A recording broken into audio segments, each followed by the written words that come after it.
This is the new Lexus UX, and it's a little bit like me trying to do the... Yeah, this is embarrassing. Trying to do the floss. Essentially, Lexus is a very middle-aged brand, and it's trying to be all youthful. Innit, bro? Let's start this review by talking about the UX's design. And I must say, I really like the look of this car. The shapely lights at the back are super cool. I really admire Lexus for not trying to give it any fake exhaust pipes. Good on them. The thing I'm not so sure about though is this gap here towards the back of the wheel arches, both on the back and the front. It just looks a little bit odd, but other than that, there's so many creases and cool lines on this thing. It's super cool. I also like Lexus's massive spindle grille. They look slightly different depending on which model you go for. This is the F Sport version, so it looks a bit more sporty with a different coloured grille and some added vents over the normal car, which looks like this. It doesn't really matter which version you go for. This UX will definitely stand out. It's not just the outside of this car that looks cool, so does the interior. I mean, there's so much going on, so many shapes and contours, and it all just works. It really makes the interior of German SUVs seem just... I mean, I really like this as well. This air vent has got like a shiny surround and it's got a brand name on it. It's kind of working for me, as is the leatherette on the dash and this red stitching. And yeah, there's plenty of soft touch materials about the place. To be fair, if you do go a bit lower down, things do get a bit cheaper and scratchy, but that's fine for this class of car. The centre console does wobble if you try and shake it.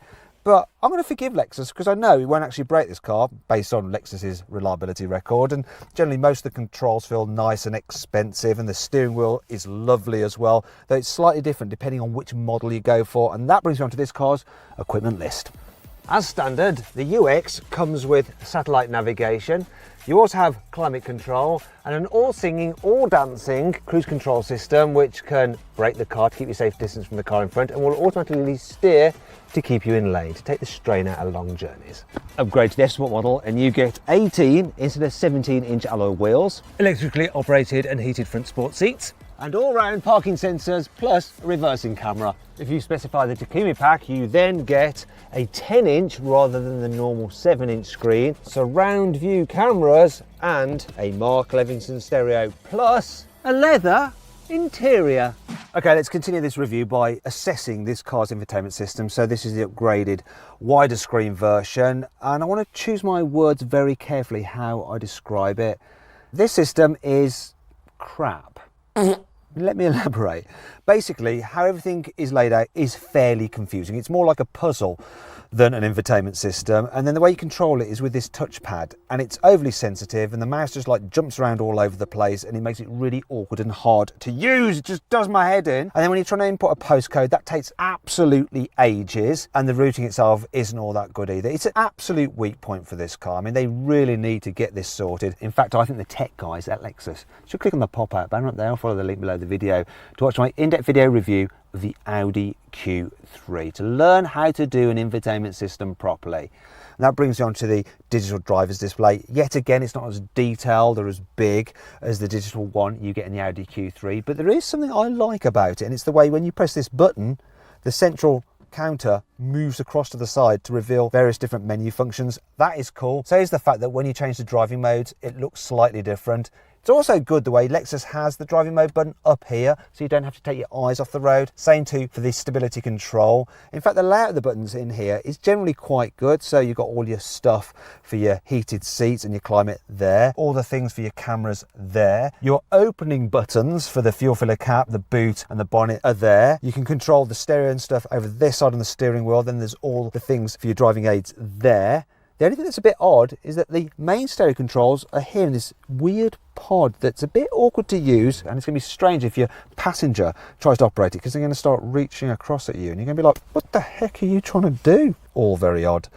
However, what I can't fault are the seats. Lexus does brilliant seats and they're great in this car. Also like this, look, we've got an electronically operated steering column. Yeah, it's easy to find a nice driving position in this car. And then practicality is okay as well. Look, some decent sized door bins there, and I like this feature. So the center console opens that way. It's pretty big, but you can also open it that way if your passenger wants to get into it. And inside there you have some USB ports and an auxiliary in. But look at this. This is showing the fact that Lexus is basically designed for older people because there's an area there for their cash money. And then another area there which I suppose you can keep a memory card. No idea. As for the cup holders, well, they're big enough, so yeah, you can fit decent sized bottles in them, and they're not so deep that a small cup of coffee will end up knocking its lid off. However, it's a bit annoying that there's no way to hold an energy drink can securely. It'll rattle around in there. Though there is some storage there for your mobile phone, and this car has the wireless charging feature. Yay for that. Finally, there's the glove box, which is not very big, really. Shame. The rest of it's quite practical. The Lexus UX isn't the best here in the back seat, so I'm just about okay. Got enough headroom and knee room's all right, but someone with longer legs are going to have their knees touching the seat in front. You can sort of put your feet underneath the seat in front, even if they have the seat low down, but it's still not great for stretching out.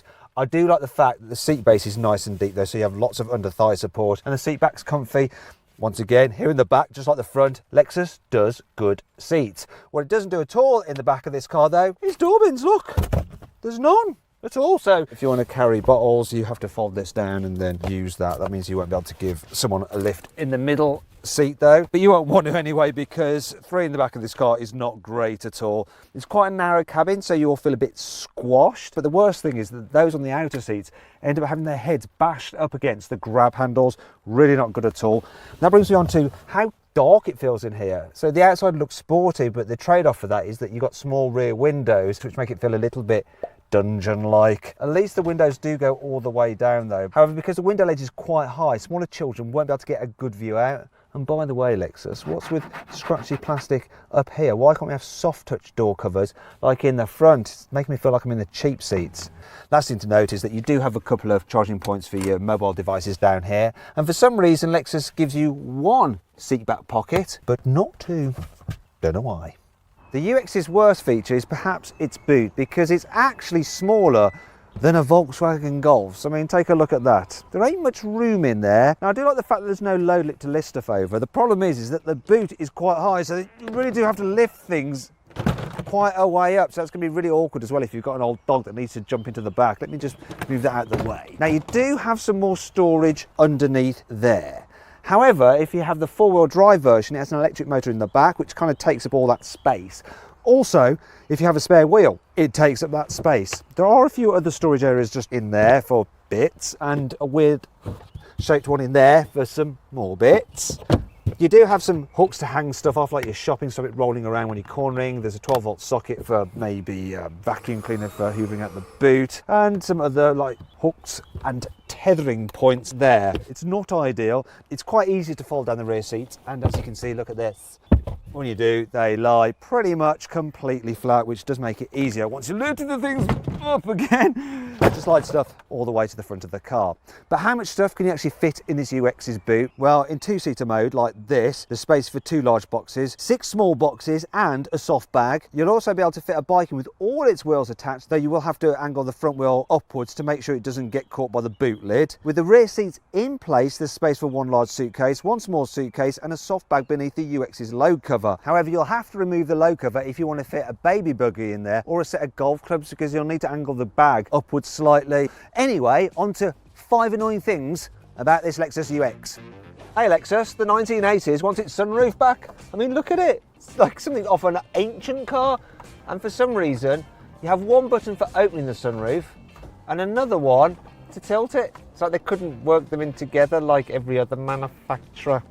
Unlike with most cars, which automatically unlock the fuel filler cap when the doors are open, not on the Lexus. You have to press a button inside the cabin every single blooming time. Now, if I was a PR for Lexus, I might claim that's because the car uses so little fuel that thieves will know there's a full tank pretty much always in there, but obviously that would be utter This part of the dashboard sticks out quite a way, so if you've got long legs and you need to get out the car in a hurry, you can end up, ow! End up banging your knee on it. Ow! Because of the hybrid system, you can sometimes forget that the ignition is on because you can't hear the engine running because it's just in electric mode. And you can hop out the car with the keys on you and think everything's fine, walk away, and if it's noisy, you won't hear the beeping warning sound, and someone could just nip into your car and then they could be off. What the heck are you doing? The clip which holds up the bonnet brace is actually really vicious. To undo it, you have to just pull on there and then it snaps back on your thumbnail. Ah! Really hurts. I don't know what it is with this video, but this car is attacking me. It's not all negative though. Here's 5 good things about this car. Lexus has come up with a real clever solution for the low cover.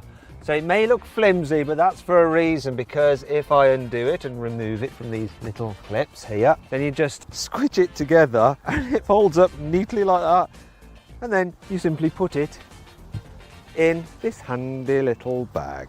There. But that's not all. You see, you can store that easily under there, but let's say you wanted to load that up with lots of heavy stuff. There's this little cord here that you just undo like that, and then you just simply hang it up there. Then you can load things in to your heart's content. Some special soundproofing material has been fitted inside the wheel arches, which is specifically designed to deaden the noise of water getting splashed up against the inside from the wheels when it's wet. The 360-degree camera you can get with this car does this really cool kind of fly round mode like that. So you can look around the car, but even have a special curb view, so you don't curb your alloy wheels. And look, you can even do this. If I go up there, I can change the colour of the car in the image if I want to. Now it should be grey. And yes, it is. The shape of the lights with their contours and this little fin here, so on the back of the wheel arches, are all there to help improve the car's aerodynamics. I really love the speed of these electric windows and how they slow down for the very last part of their travel. I'll show you now. Super satisfying. Oh. Right then, now it's time to see what this Lexus UX is like to drive. I'm going to start off within town. So I've actually got the car in EV mode. So long as you've got enough charge in the battery, it'll coast along at lower speeds in electric power alone, as long as you don't press the throttle too hard. If you do, the engine kicks in, but it's quite seamless, and then it sort of takes off a little bit, and then when you back off, it'll just go into electric only mode as well, and that means it's really quiet. Tell you what else is good about this car: you can go over bumps and you don't really feel them that much. The suspension is nice and smooth. The steering, when you're just in normal mode, is super light as well, and this car has a very good turning circle, nice and tight. Really good for doing U-turns around many roundabouts. Also, being an automatic, that makes it super easy to drive. And the gearbox doesn't really have any normal gear, so you don't feel it changing. It just does its thing of moving you along. The brakes are all right as well. They can be a bit jerky in hybrids, but not in this one. That's something to do with the regenerative system, but yeah, not a problem here with this Lexus UX. Now I'm going to try and park it though. Am I going to be having a bit of a problem with that? The view at the back is not great. That huge rear pillar is a bit of a nightmare, so I'm going to be relying on the sensors and the cameras for this one. The light steering once again helping me out here. The car isn't overly large, so it's actually all right to slot into spaces. Yes, those parking sensors are a little bit pessimistic because I've got loads of room. That fitted quite easily. Let's get out of here, see what this thing's like at higher speeds.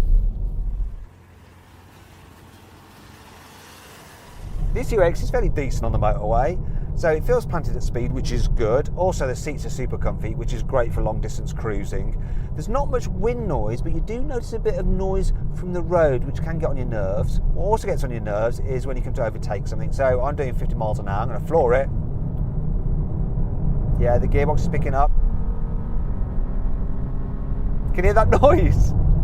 It's like a washing machine on spin cycle. It's because the engine just holds its revs at a constant rate, and the gearbox increases the speed for you. So it's a little bit odd, and the engine just goes, which is a bit annoying, but other than that, it's generally quite relaxing. In terms of the economy, no, I can't fault that. This thing's averaging 45 miles per gallon. Yep, that's the benefit of going hybrid. Finally then, we're on a twisty road, so let's see just how sporty this sporty looking Lexus UX is. So I'm going to put the engine and steering into its sportier setting, the gearbox into sports mode. I'm even going to control the gears myself using the paddles, and here's a corner. Don't feel anything to the steering really. It's going round, now it's starting to wash wide a bit, and the ESP's stopping me spinning off the road. It doesn't lean much through a bend, so you don't get car sick, and it's all right. It's just in no way fun like a BMW X2 can be.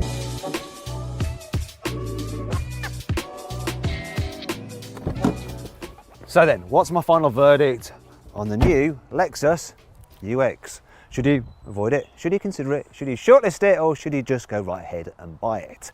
Well, I reckon you should consider the Lexus UX. I think it's a really cool looking car. It's just that other small posh SUVs are more practical and have better tech.